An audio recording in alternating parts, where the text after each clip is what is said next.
Kinetic 80s और 90s का एक ऐसा सुपरहिट ब्रांड जिसे अपने टाइम से कहीं आगे का माना जाता था, क्योंकि भारत में गियरलेस और सेल्फ स्टार्ट स्कूटर्स को इंट्रोड्यूस करने वाली ये पहली कंपनी थी और उस टाइम पर इसके स्कूटर्स इंडिया के रोड पर हर तरफ दिखाई देते थे। लेकिन हर किसी का फेवरेट ये ब्रांड अचानक गायब कैसे हो गया? इतना स्ट्रॉन्ग स्टार्ट होने के बावजूद ये कंपनी टिक क्यों नहीं पाई? और क्या यह ब्रांड आज भी कहीं जिंदा है या फिर हमेशा के लिए इतिहास बन गया? चलिए आज के इस वीडियो में हम सब कुछ डिटेल में जानते हैं। दोस्तों 1970s के दौर में इंडिया के अंदर बाइक या स्कूटर होना एक लग्जरी का सिंबल था। कार्स तो सड़कों पर बस कुछ गिनी चुनी ही दिखती थी, लेकिन दो पहिया वाहनों का सुख भी सिर्फ कुछ लोगों तक ही सीमित था। ऐसे में एच.के. फिरोदिया ने एक सपना देखा जिसे सुनते ही लोग उसे पागलपन कह देते थे, और वो सपना था हर इंडियन के पास खुद का एक अफोर्डेबल और भरोसेमंद टू व्हीलर होना। लेकिन ये फिरोदिया साहब थे कौन? असल में ये उस टाइम के एक बहुत ही फेमस इंजीनियर थे जिन्होंने यूएसए से इंडस्ट्रियल इंजीनियरिंग में मास्टर्स की डिग्री ली थी। साथ ही कई सारे अचीवमेंट्स भी उनके नाम थे। अपने टैलेंट के बलबूते 1960 से 1968 तक एच.के. फिरोदिया ने बजाज ऑटो में इंजीनियरिंग और प्रोडक्शन का पूरा जिम्मा संभाला। उस वक्त इंडिया में ऑटोमोबाइल इंडस्ट्री एक तरह से पैदा ही हो रही थी, जहां ना अपनी टेक्नोलॉजी थी और ना ही प्रॉपर रिसोर्सेज। लेकिन फिरोदिया ने इन हालातों में भी बजाज ऑटो को उस दौर की सबसे भरोसेमंद मैन्युफैक्चरिंग कंपनी में बदल दिया। इसके बाद साल 1972 में एच.के. फिरोदिया ने काइनेटिक इंजीनियरिंग लिमिटेड की नींव रखी, जो दूसरे व्हीकल्स के लिए गियर बॉक्सेस, ट्रांसमिशन सिस्टम और इसी तरह के कई सारे मैकेनिकल पार्ट्स बनाया करती थी। लेकिन इसी दौरान उन्होंने देखा कि टू व्हीलर इंडस्ट्री पूरी तरह से एस्टेब्लिश्ड ब्रांड के कब्जे में है और उस टाइम बजाज का चेतक सबसे ज्यादा बिकने वाला स्कूटर था। मतलब कि इस स्कूटर की डिमांड इतनी ज्यादा थी कि लोगों को इसके डिलीवरी के लिए सालों तक का इंतजार करना पड़ता था। लेकिन चेतक में एक बहुत बड़ी कमी थी कि ये गियर बेस्ड स्कूटर था जिसे चलाना काफी हार्ड था। ऐसे में ये महिलाओं, बुजुर्गों और उन लोगों के लिए ज्यादा प्रैक्टिकल ऑप्शन नहीं था जो पहली बार टू व्हीलर चला रहे थे। एच.के. फिरोदिया को यही एक जबरदस्त मार्केट गैप दिखा और उन्होंने ठान लिया कि वह भारत को एक ऐसा स्कूटर देंगे जो बिना किक के स्टार्ट हो और गियर बदलने की भी झंझट ना हो। लेकिन कैसे? इसका फिरोदिया साहब के पास भी कोई जवाब नहीं था। हालांकि उस दौर में जापान और बाकी के डेवलप्ड कंट्रीज में गियरलेस स्कूटर्स काफी धूम मचा रहे थे। ऐसे में फिरोदिया समझ गए कि अगर उन्हें इंडिया में इस तरह का स्कूटर लाना है तो किसी ऐसे पार्टनर की जरूरत है जो कि इस टेक्नोलॉजी में पहले से ही एक्सपर्ट हो। लेकिन दोस्तों तब यह काम इतना आसान नहीं था, क्योंकि उस टाइम कोई भी बड़ी ग्लोबल कंपनी इंडियन फर्म्स के ऊपर ट्रस्ट ही नहीं करती थी, क्योंकि बाहर की कंपनियों का मानना था कि इंडियन मार्केट बहुत रिस्की है और वहां हमारी टेक्नोलॉजी चुराई जा सकती है। लेकिन फिर भी फिरोदिया ने हार नहीं मानी। उन्होंने इटली और जर्मनी जैसे कई सारे देशों की बड़ी बड़ी कंपनीज के दरवाजे खटखटाए, लेकिन सभी ने ही उनके साथ हाथ मिलाने से इनकार कर दिया। अब दोस्तों फिरोदिया साहब भी पूरी तरह से निराश हो चुके थे, लेकिन तभी एक दिन होंडा मोटर कंपनी से उनकी बातचीत हुई और पहली बार किसी ग्लोबल ब्रांड ने न सिर्फ उनकी सोच को समझा बल्कि उन पर भरोसा भी किया।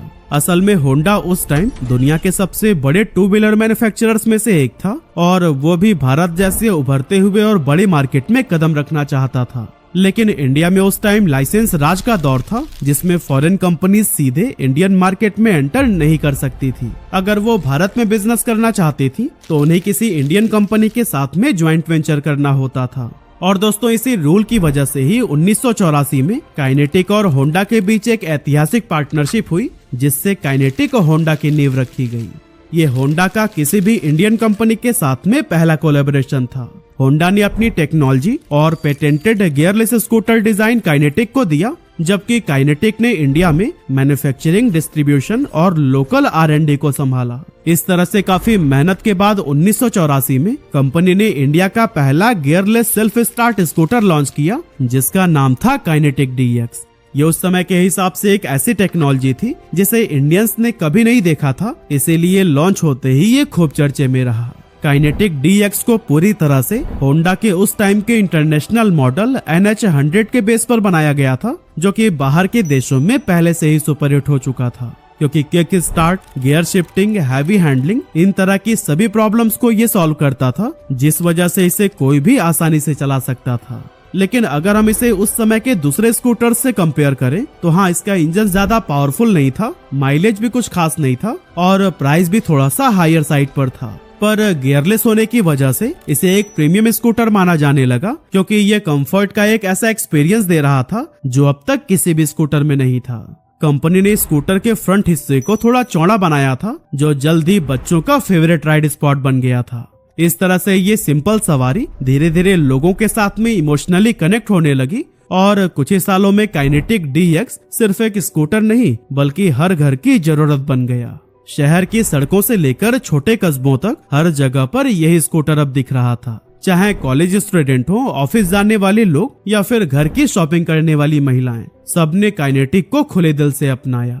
इस सफलता के बाद 1984 में कंपनी ने काइनेटिक EX को लॉन्च किया, जिसमें बेहतरीन कॉस्मेटिक चेंजेस और ज्यादा रिफाइंड परफॉर्मेंस दी गई, जिसकी वजह से EX ने भी DX की तरह ही पॉपुलैरिटी पाई।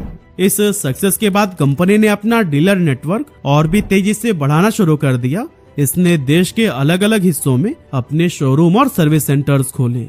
लेकिन दोस्तों, इसी टाइम पर कंपनी ने एक बात नोटिस की कि उनके स्कूटर्स खास तौर पर महिलाओं के बीच में ज्यादा पॉपुलर हो रहे हैं। वहीं दूसरी ओर मेल कस्टमर्स को ये स्कूटर्स उतने ज्यादा पसंद नहीं आ रहे थे, क्योंकि उनका मानना था कि काइनेटिक की डिजाइन थोड़ी सॉफ्ट और फेमिनिन है। उन्हें कुछ ऐसा चाहिए था जो कि उनकी पर्सनालिटी को मैच करे, जैसे कि थोड़ा ज्यादा पावरफुल, स्पोर्टी और बोल्ड लुक।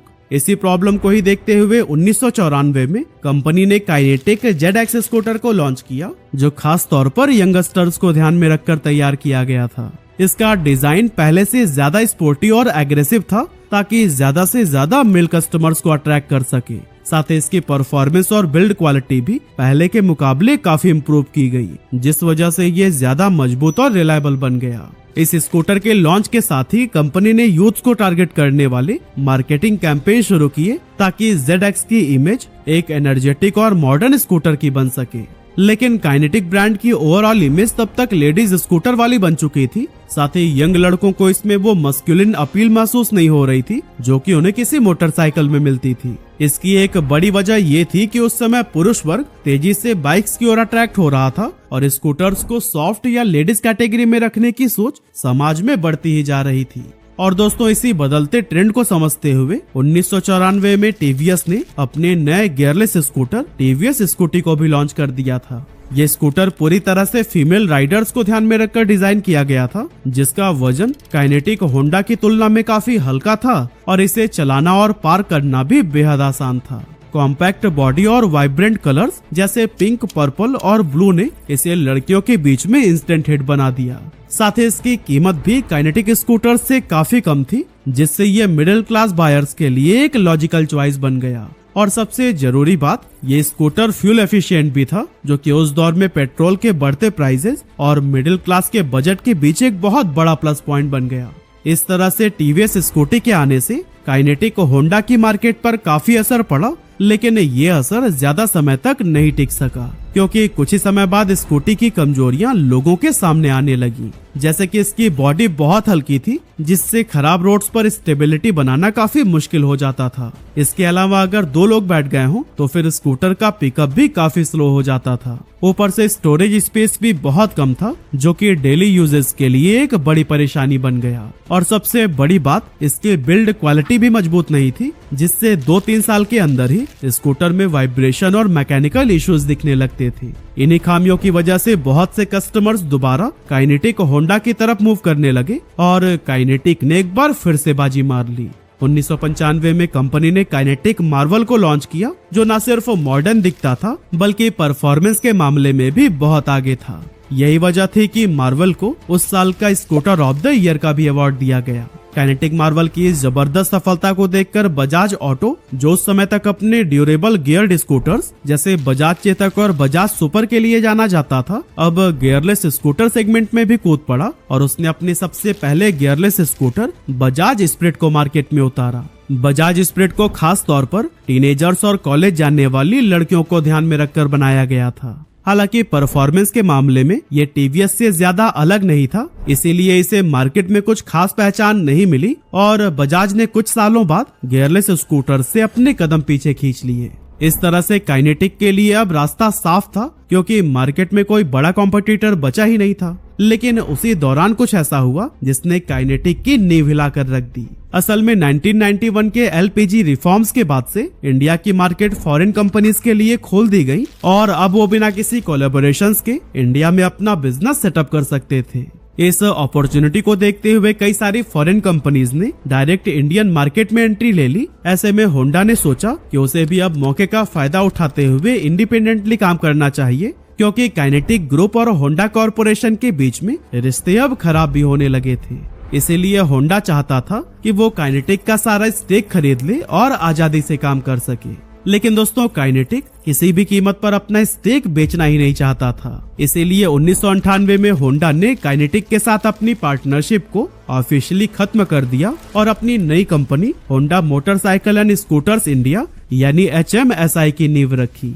ये काइनेटिक के लिए एक बहुत बड़ा झटका था, क्योंकि इस ब्रेकअप के बाद न सिर्फ होंडा गया बल्कि उसके साथ साथ जापानीज टेक्नोलॉजी भी चली गई और इसी वजह से काइनेटिक अब अपनी स्ट्रेंथ को खोने लगा।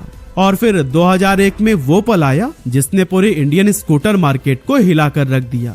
होंडा ने इंडिपेंडेंटली काम करते हुए अपना stylish 4 stroke gearless scooter Honda Activa को लॉन्च कर दिया था, जो न सिर्फ चलाने में स्मूथ था बल्कि मेंटेनेंस के मामले में भी बेहद शानदार। होंडा एक्टिवा ने मार्केट में आते ही वो सारी प्रॉब्लम्स ही सॉल्व कर दी जो कि लोग सालों से स्कूटर्स में फेस कर रहे थे। जैसे कि काइनेटिक अपने स्कूटर्स में अभी तक पुराना 2 स्ट्रोक इंजन यूज करता था, जिसमें माइलेज कम मिलता था और पोल्यूशन भी ज्यादा होता था। वहीं एक्टिवा में एडवांस 4 स्ट्रोक इंजन था, जो न सिर्फ बेटर माइलेज देता बल्कि एनवायरमेंट फ्रेंडली भी था। इसके अलावा काइनेटिक के स्कूटर्स में ज्यादातर प्लास्टिक बॉडी होती थी, जो हल्की तो थी ही लेकिन जल्दी डैमेज भी हो सकती थी। इसके मुकाबले एक्टिवा में मेटल बॉडी दी गई थी, जो ज्यादा मजबूत, टिकाऊ और सेफ थी, जिससे लोगों का मेंटेनेंस खर्च कम हो गया। और यही वजह थी कि लोगों ने एक्टिवा को हाथों हाथ लेना शुरू कर दिया। होंडा की तूफानी एंट्री ने काइनेटिक को ऐसे मोड़ पर पहुंचा दिया जहां से आगे का रास्ता बेहद कठिन हो गया। अब उसके सामने 2 ही रास्ते बचे थे, या तो वो अपने पुराने आउटडेटेड मॉडल्स के साथ में मार्केट में बची कुची पकड़ बनाए रखे, या फिर एक ऐसा मॉडर्न स्कूटर लेकर आए जो कि एक्टिवा को टक्कर दे सके। अब काइनेटिक के पास ना तो होंडा जैसी कटिंग एज जापानीज टेक्नोलॉजी थी और ना ही कोई सॉलिड R&D इकोसिस्टम। इसके बावजूद कंपनी ने तय किया कि चाहे कुछ भी हो जाए वो मैदान नहीं छोड़ेंगे। फिर क्या था, उन्होंने अपने सालों के एक्सपीरियंस की मदद से 2001 में ZX Zoom को लॉन्च किया। ये 110 सीसी का 2 स्ट्रोक स्कूटर था, जिसे स्पोर्टी लुक के साथ में उतारा गया। काइनेटिक ने उम्मीद की थी कि इसका लुक और दमदार परफॉर्मेंस एक्टिवा को भारी चुनौती देगा, लेकिन असलियत तो कुछ और ही निकली। असल में ZX Zoom का 2 स्ट्रोक इंजन नए एमिशन नॉर्म्स पर खरा नहीं उतरा और फ्यूल एफिशिएंसी भी उम्मीद से काफी कम थी। ऊपर से होंडा की तरह मजबूत सर्विस नेटवर्क और स्पेयर पार्ट्स भी आसानी से अवेलेबल नहीं थे, जिसका नतीजा ये हुआ कि ZX Zoom मार्केट में टिक ही नहीं पाया। लेकिन दोस्तों, काइनेटिक ने यहाँ भी हार नहीं मानी। अगले ही साल यानी 2002 में काइनेटिक नोवा को लॉन्च कर दिया गया, जो कि पूरी तरह से एक मॉडर्न स्कूटर था। इसमें 113 सीसी का 4 स्ट्रोक इंजन दिया गया था ताकि फ्यूल एफिशिएंसी की शिकायत को दूर किया जा सके। इस तरह से ये स्कूटर न सिर्फ पहले के स्कूटर से कहीं ज्यादा इको फ्रेंडली था, बल्कि माइलेज में भी अपने पहले के स्कूटर से कई गुना बेहतर साबित हुआ। इन सभी सुधारों की वजह से नोवा का इनिशियल रिव्यूज बहुत अच्छा आया और उसकी शुरुआती बिक्री ने भी उम्मीद जगा दी कि अब कंपनी अपना कमबैक कर सकती है। लेकिन दोस्तों, तब तक होंडा एक्टिवा की पकड़ इतनी ज्यादा मजबूत हो चुकी थी कि नोवा की चमक ज्यादा देर तक नहीं टिक सकी। इसके अलावा कुछ साल पहले काइनेटिक ने साउथ कोरियन कंपनी होसोंग मोटर्स के साथ में कोलैबोरेशन करके मोटरसाइकिल सेगमेंट में भी कदम रख दिया था और 2003 में उन्होंने एक प्रीमियम क्रूजर मोटरसाइकिल अक्विला को लॉन्च किया। अक्विला अपने लॉन्च के कुछ समय बाद तक खूब हेडलाइंस में बनी रही। इसकी इंटरनेशनल स्टाइलिंग और क्रूजर अपील ने जमकर लोगों का ध्यान खींचा। लेकिन इस बाइक की हाई प्राइस और लिमिटेड सर्विस ने इसे भी एक निश प्रोडक्ट बना दिया। इस वजह से अक्विला की सेल्स उस लेवल तक कभी नहीं पहुंच पाई जिसकी काइनेटिक ने उम्मीद की थी। इसीलिए धीरे धीरे लॉसेस बढ़ने लगे और पार्टनरशिप में भी दरार आ गई। और फिर काफी मतभेदों के बाद आखिरकार 5 सालों में ही काइनेटिक और होसंग मोटर्स की जोड़ी टूट गई और यहीं से काइनेटिक के मोटरसाइकिल बिजनेस पर भी लगाम लग गई। 2006 से 2008 के बीच में काइनेटिक अपनी पुरानी पोजीशन को फिर से पाने के लिए कई सारी दांव खेल रही थी। जैसे कि कंपनी ने एक बोल्ड मूव लेते हुए काइनेटिक ब्लेज को लॉन्च किया, जो उस समय का सबसे पावरफुल स्कूटर था। ये एक ऐसा स्कूटर था जिसे देखकर लगता था कि काइनेटिक अब सीधे प्रीमियम और परफॉर्मेंस सेगमेंट को टारगेट कर रहा है, क्योंकि ब्लेज में 165 सीसी का पावरफुल इंजन दिया गया था, जो कि उस समय किसी भी स्कूटर के लिए बहुत बड़ी बात थी। साथ ही इसका पिकअप भी इतना जबरदस्त था कि ये कई सारे रेगुलर मोटरसाइकिल्स को भी सीधी टक्कर दे सकता था। इसके अलावा डिस्क ब्रेक्स, एलॉय व्हील्स और एकदम अलग यूरोपियन डिजाइन दिया गया था, जो कि उस टाइम के ट्रेडिशनल स्कूटर्स से बिल्कुल हटके था। काइनेटिक ने इसे एक परफॉर्मेंस स्कूटर के तौर पर पेश किया था, एक ऐसा प्रोडक्ट जो भारत में पहले कभी नहीं देखा गया। लेकिन दोस्तों, यहाँ काइनेटिक से एक बहुत बड़ी चूक हो गई। भारत का आम स्कूटर बायर उस दौर में भी माइलेज, प्राइस और आसान मेंटेनेंस जैसी बेसिक चीजों को देखकर ही फैसला करता था। लेकिन ब्लेज की हाई प्राइसिंग, कम माइलेज और कॉम्प्लेक्स डिजाइन ने उसे मार्केट से दूर कर दिया। इतने सारे फेलियर्स के बाद इंटरनली कंपनी की हालत बेहद खराब होती जा रही थी। R&D पर हर साल करोड़ों रुपए खर्च हो रहे थे, लेकिन उसका कोई खास फायदा नहीं मिल रहा था। सेल्स लगातार गिर रही थी और रेवेन्यू भी लगभग रुक सा गया था। ऊपर से मार्केटिंग बजट भी इतना कम था कि ब्रांड की विजिबिलिटी भी खत्म होने लगी थी। दूसरी तरफ डीलर्स भी निराश थे, क्योंकि उनके स्कूटर्स बिक ही नहीं रहे थे और जो मार्केट में अवेलेबल भी थे, उनके लिए समय पर स्पेयर पार्ट्स ही नहीं मिलते थे। इन सभी प्रॉब्लम्स को देखते हुए कई सारे डीलर्स ने तो काइनेटिक को छोड़ना शुरू कर दिया। दूसरी तरफ एम्प्लॉयज भी पूरी तरह से डिमोटिवेटेड हो चुके थे, और हो भी क्यों ना, जब कंपनी की लीडरशिप के बीच ही कंफ्यूजन बना हुआ था। कोई कहता कि स्कूटर सेगमेंट में टिके रहना ही ठीक होगा, तो कोई मोटरसाइकिल की तरफ शिफ्ट होने की सलाह देता, और कुछ सीनियर लीडर्स तो ओपनली बोलने लगे थे कि बिजनेस को बेच देना ही एकमात्र रास्ता है। इन अलग अलग ओपिनियंस की वजह से ना कोई मजबूत स्ट्रैटेजी बन पाई और ना ही कोई सॉलिड कदम उठाया गया, जिस वजह से कंपनी की फाइनेंशियल सिचुएशन दिन व दिन बिगड़ती चली गई। इन्हीं लॉसेस को कवर करने और दोबारा स्कूटर मार्केट में वापसी करने के लिए काइनेटिक मोटर कंपनी ने 2007 में ताइवान की SYM यानी सैंगयांग मोटर कंपनी के साथ में पार्टनरशिप की और काइनेटिक फ्लाइट स्कूटर को लॉन्च किया। फ्लाइट असल में SYM के globally successful model X Pro पर बेस्ड था, जो कि उस समय तक 62 देशों में बेस्ट सेलर रह चुका था। यानी टेक्नोलॉजी, परफॉर्मेंस और रिलायबिलिटी को लेकर इसमें कोई कंप्रोमाइज नहीं था। फ्लाइट में वो सारी क्वालिटीज थी जो कि काइनेटिक को दोबारा मजबूत बना सकती थी। लेकिन तब तक इंडियन मार्केट में होंडा एक्टिवा जैसे प्लेयर्स अपनी पकड़ बहुत ज्यादा मजबूत कर चुके थे। ऐसे माहौल में फ्लाइट को वो कॉमर्शियल सक्सेस नहीं मिल पाई जिसकी उम्मीद की गई थी। इसके बाद कंपनी पर से इन्वेस्टर्स का भी भरोसा उठने लगा। ऐसे में मार्केट से पैसे उठाना काइनेटिक के लिए बहुत बड़ा चैलेंज बन गया।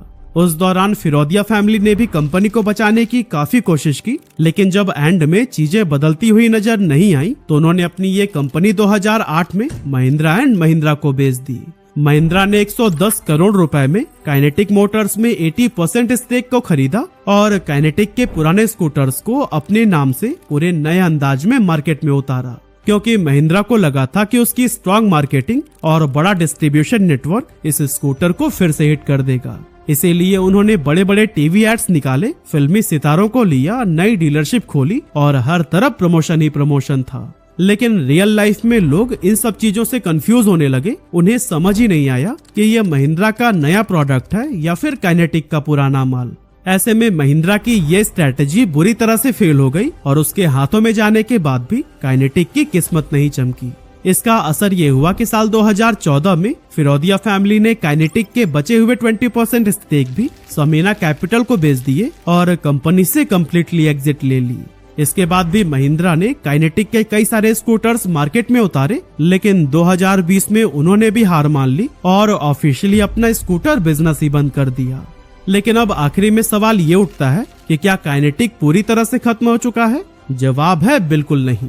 असल में काइनेटिक इंजीनियरिंग लिमिटेड अब एक नई दिशा में काम कर रही है, जहां उनका फोकस अब automotive components, EV parts, transmission system और डिफेंस इक्विपमेंट्स पर है। इसके अलावा अच्छी बात यह है कि कंपनी की सोच, उसका जुनून और उसकी ऑटोमोटिव स्पिरिट आज भी कायम है। इसीलिए वो नई टेक्नोलॉजी, नए मॉडल और एक फ्रेश शुरुआत के साथ ईवी सेक्टर में भी एंटर कर चुकी है। और इसी के तहत काइनेटिक ने 2024 में अपने सबसे आइकॉनिक प्रोडक्ट लूना को इलेक्ट्रिक वर्जन में रीलॉन्च किया है, जिसका नाम रखा गया है ई लूना। यह स्कूटर लोगों की पुरानी यादों को ताजा करता है, इसीलिए लॉन्च होते ही ये काफी चर्चाओं में रहा था। इसके अलावा इस साल जुलाई में काइनेटिक ने अपना एक और नया इलेक्ट्रिक स्कूटर काइनेटिक DX को भी लॉन्च किया है। और दोस्तों, काइनेटिक अब सिर्फ स्कूटर्स तक ही सीमित नहीं है, बल्कि उसने इलेक्ट्रिक 3 व्हीलर्स, खास करके ई रिक्शा के जरिए भी कॉमर्शियल ईवी स्पेस में अपनी पहचान बना ली है। वैसे काइनेटिक से जुड़ी हुई क्या आपकी भी कोई यादें हैं? हमें कमेंट करके जरूर बताइएगा।